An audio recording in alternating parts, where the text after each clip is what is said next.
Bentar bang. Assalamualaikum warahmatullahi wabarakatuh. Sudah? Waalaikumsalam warahmatullahi wabarakatuh. Assalamualaikum warahmatullahi wabarakatuh. Waalaikumsalam warahmatullahi wabarakatuh. Kawan semua, media massa, terima kasih. Oh, biar aku diganti nih. Tukar Pak, Mas Roy yang tengah. Nah, Mana tengahnya itu mana? Nah di sini. Nah, gitu. Nah, biar saya jangan terlalu pinggir. Gitu. Ya. Assalamualaikum warahmatullahi wabarakatuh. Waalaikumsalam. Ya, kawan-kawan semua, terima kasih atas kehadirannya. Sidang ini adalah pra peradilan yang ketiga.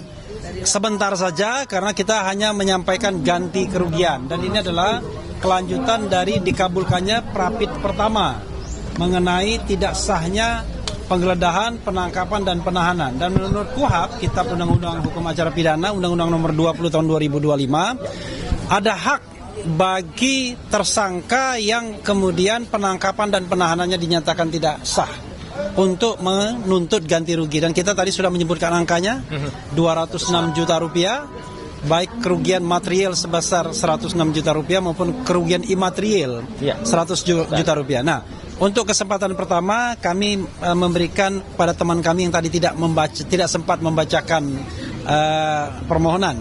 Soraya, silakan dulu. Iya, Mbak ya. Okay. Assalamualaikum warahmatullahi wabarakatuh. Waalaikumsalam warahmatullahi wabarakatuh. Syukur alhamdulillah kita panjatkan kehadirat Allah Subhanahu wa taala. Hari ini kita masuk kepada proses berkelanjutan pra peradilan untuk ganti rugi. Tapi alhamdulillah juga hari ini juga kita dengar bahwa hasil secara keseluruhan yang harus dibayarkan itu akan kita serahkan kepada dinas sosial. Ya. Jadi yayasan sosial ya. Jadi alhamdulillah untuk semuanya, semoga Allah meridhoi setiap langkah-langkah kita. Amin. Ya. Amin ya Allah. Amin ya Allah. Untuk itu mungkin akan ada tambahan lagi dari rekan kita. Oke, iya. Yang kedua adalah tadi juga tidak sempat membacakan Ibu Erdiana atau kita panggil JJ. Double J. Silakan. Tambahan aja. Ya semoga yang prapit ketiga ini ya, Bang. Ya, Ketiga ini ya berjalan dengan baik karena memang sudah sesuai dengan peraturan perundang-undangan yang memang sudah berlaku dan diberlakukan. Tadi juga ada dasarnya juga putusan MA dan ada jurisprudensi juga. Jadi semoga memang dikabulkan untuk saat ini, dan memang dananya juga bukan untuk kita, untuk pribadi ataupun advokat. Jadi memang disalurkan ke yayasan sosial. Jadi semoga memang bisa dikabulkan. Amin. Oke. Ya, sebelum Mas Roy, Abdul Ghafur silakan. Oke. Ya gini, Bang RH ya. Jadi rekan-rekan media sekalian, hari ini adalah permohonan pra peradilan yang ketiga ya. Dari rangkaian pra peradilan yang kami lakukan sejak pra peradilan pertama dan dikabulkan alhamdulillah pra peradilan kedua, kemudian hari ini adalah pra peradilan ketiga. Tadi sudah kami bacakan permohonan pra peradilannya dan berdasarkan juga hasil tanya jawab kami dengan Hakim Tunggal pra peradilan bahwa permohonan pra peradilan ketiga ini memang tidak bisa dilepaskan dari materi permohonan pra peradilan pertama maupun juga permohonan pra peradilan yang kedua. Meskipun nanti Hakim tadi mengatakan bahwa nanti yang akan menjadi dasar pertimbangan itu tentu pada permohonan pra peradilan yang pertama yang juga sudah diputus oleh Yang Mulia yang tadi juga menyidangkan permohonan pra peradilan yang ketiga. Nah, tapi ada satu hal yang menarik bahwa dengan permohonan pra peradilan ketiga ini sampai sejauh ini belum keluar namanya perintah untuk menghentikan pra peradilan ya Mas Roy ya. Oleh karena itu berdasarkan KUHP yang baru, maka permohonan pra peradilan itu kan tidak dibatasi. Sepanjang objek perkara atau yang dimohonkan itu tidak nebis in idem atau tidak sama dengan permohonan yang sebelumnya, maka secara yuridis itu sesuatu yang dibenarkan oleh undang-undang. Jadi kami ingin menepis anggapan-anggapan di luar bahwa permohonan pra peradilan ini sebenarnya adalah strategi untuk mengulur-ngulur waktu. Tidak, kami tidak mengulur-ngulur waktu. Justru yang kami laksanakan hari ini adalah kami sedang melaksanakan perintah hakim pada putusan pra peradilan yang pertama, yaitu terkait dengan permohonan ganti rugi dan rehabilitasi mohon dimohonkan pada permohonan yang lain. Sehingga hari ini kami mohonkan secara terpisah, dan itu adalah pertimbangan dari hakim pra peradilan yang sama pada putusan yang pertama. Itu hal yang pertama. Kemudian hal yang kedua terkait dengan nilai ganti kerugian, bahwa memang undang-undang telah menegaskan ya nilai ganti kerugian itu minimal adalah Rp500.000 dan maksimalnya adalah Rp100 juta. Oleh karena itu kami mengikuti apa yang sudah ditegaskan oleh undang-undang. Sehingga terhadap kerugian imaterial, ya kerugian material mohon maaf, itu 106 juta dan imaterialnya adalah 100 juta.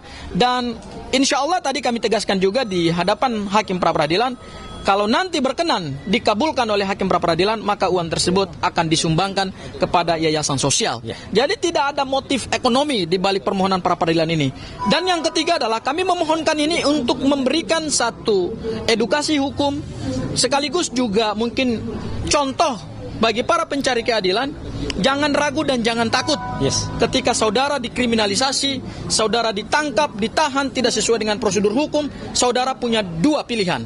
Pertama adalah mohonkan itu melalui pra-peradilan, dan ketika dikabulkan saudara mohon lagi yang kedua, yaitu ganti kerugian. Supaya ini menjadi pembelajaran kepada aparat penegak hukum, tidak abuse of power, tidak menggunakan diskresi sewenang-wenang, dan tidak menggunakan kewenangannya secara melanggar hukum. Meskipun mereka mempunyai kewenangan itu, tetapi karena kita adalah negara hukum, maka kewenangan itu harus by law, bukan by permintaan, bukan juga by perintah. Itu barangkali dari saya, Mas Roy. Selanjutnya saya serahkan kepada bintangnya ini. Sebelum Mas Roy kita doakan Mas Roy sehat-sehat. Amin. Silakan Mas Roy. Assalamualaikum warahmatullahi wabarakatuh. Saya insya Allah akan menyampaikan beberapa hal yang mungkin tadi belum tersampaikan, tapi penting fakta-fakta persidangan. Yang pertama adalah awal persidangan tadi kita melihat bahwa turut termohon itu tidak hadir, yaitu jaksa. Tapi turut termohon sudah menyampaikan surat bahwa mereka akan mentaati setiap putusan yang ada. Jadi ya sudah, kalau begitu supaya tidak mengulur-ulur waktu, tadi hakim tunggal dengan tepat menyatakan sudah dimulai. Jadi hari ini adalah pembacaan permintaan kita, permohonan kita. Besok adalah jawaban dari pihak termohon, yaitu hanya ada satu, yaitu pihak dari kepolisian atau dari Polda Metro Jaya.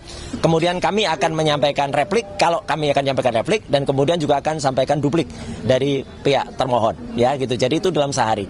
Jumat itu adalah bukti. Jadi kalau tadi ada beberapa teman media yang menanyakan bukti-buktinya apa, Mas, gitu. Nah itu tadi bukti-bukti yang sudah dibacakan, yaitu tentang adanya nota sekian, ada nota A, nota B yang totalnya adalah 106 juta. Itu semuanya nanti akan kita sampaikan pada hari Jumat, dengan disertai adanya saksi. Siapa saksinya? Tunggu saja hari Jumat, gitu yang nanti akan ada. Nah, kemudian nanti hari Seninnya adalah saksi dari pihak termohon, kemudian Selasanya adalah kesimpulan dari masing-masing dari kami dan juga dari pihak termohon, dan kemudian Kamis adalah putusan. Kamis tanggal 6 Agustus itu adalah putusan. Nah, Kamis tanggal 6 Agustus itu ini memang menarik. Kalau sidang di Jakarta Timur itu juga kemarin berjalan, eksepsinya tidak diterima, eksepsinya misalnya jalan terus, maka konon 6 Agustus itu katanya ada yang mau hadir di Jakarta, katanya di sana. Tapi kita tunggu nanti, kalau enggak ya kesini aja dulu ke Pengadilan Negeri Jakarta Selatan untuk mendengarkan keputusan itu. Itu yang pertama. Yang kedua adalah yang ingin juga saya sampaikan, kami sekali lagi mengaturkan terima kasih atas semua pihak yang sudah mensupport ini semua, termasuk kepada Hakim Tunggal yang tadi juga bagus banget beliau itu memberikan pandangan, masukan kepada kami yang kemudian supaya tertibnya pokok yang kita mohonkan. Maka tadi beliau menyarankan ini saja, fokus saja ke sini. Itu bagus Jadi menurut saya kami mengapresiasi itu semua. Dan yang ketiga yang ingin saya sampaikan saja, setelah ini siang nanti jam 2 kami akan bersama-sama ke Pengadilan Negeri Jakarta Utara. Apalagi itu ada tuntutan perdata atau gugatan perdata perbuatan melawan hukum terhadap seseorang, gitu. Seseorang itu tadi sudah disebut juga di dalam acara, salah satu dari 4 pelapor yang melaporkan saya, bukan Joko Widodo, tapi salah satu dari 3 termul yang ada, gitu. Siapa dia? Nah, nanti ada di Pengadilan Negeri Jakarta, dan itu sudah masuk sidang yang kedua karena pada saat sidang yang pertama mereka tidak datang. Jadi itu penegasan dari saya, dan sekali lagi untuk menegaskan bahwa uang itu bukan hanya untuk kami terima saja, bukan untuk kami, sama sekali bukan untuk kami, tapi untuk yayasan yang bersangkutan. Maka sebagai wujudnya kami sudah ada kok uangnya, ada di sini. Nah, karena ini warnanya biru ini warnanya juga biru, gitu. Jadi kita sampaikan kepada yayasan yang memerlukan. Jadi 206 juta rupiah itu ya diputuskan semua atau dikabulkan sebagian atau apa, yaitu terserah kepada Yang Mulia Hakim Tunggal Pak Iketut Darpawan. Sekian, terima kasih. Wassalamualaikum warahmatullahi wabarakatuh. Apa? Nanti akan kita umumkan. Ya, tapi yang jelas itu yayasan asli ya, bukan yayasan fiktif. Ya, gitu. Nggak ada. Enggak juga enak masa yayasan yang sudah ditentukan sementara uangnya saja belum ada. Nah, iya kan? Jadi kan kita tunggu putusannya dulu, Mbak saya. Ya. Ada beberapa yayasan, Pak. Nanti akan ada rapatnya. Ya gitu, karena layaknya berapa? Nggak mungkin kalau banyak banget kan gitu, tapi juga mungkin tidak hanya satu. Kita lihat saja nanti. Saya kira itu ya, teman-teman semua. Oke. Apa itu?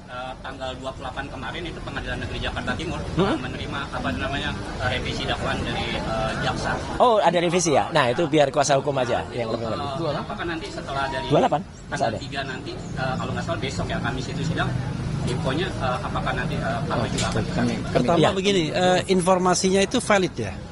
baru tadi saya WA Dari 28 Pengadilan Humas Pengadilan Negeri Jakarta Timur mengatakan bahwa mereka sudah menerima revisi. Nah, karena ini belum official ya kan? Jadi kita nggak bisa komentari. Kita nggak bisa komentari. Ya. Nanti kalau sudah official baru kita komentari ya. Ada yang lupa, satu yang menarik hubungannya dengan Pengadilan Jakarta Timur. Tadi di antara pengunjung sidang ada salah seorang sahabat kami, rekan kami, yaitu pengacara dari Dr. Tifa, yaitu Pak Abdullah Al-Katiri. Kenapa beliau hadir? Nah, itu nanti ada yang menarik. Saya nggak akan bocorkan ya. Silahkan tanyakan kepada yang bersangkutan. Apa ada pola yang sama yang akan dipakai? Tapi mungkin hubungannya dengan soal revisi tadi. Ya, oke. Saya kira itu. Oke. Ya, oke. Terima kasih ya semuanya. Thank you. Nah, jadi benar ya Mas Roy.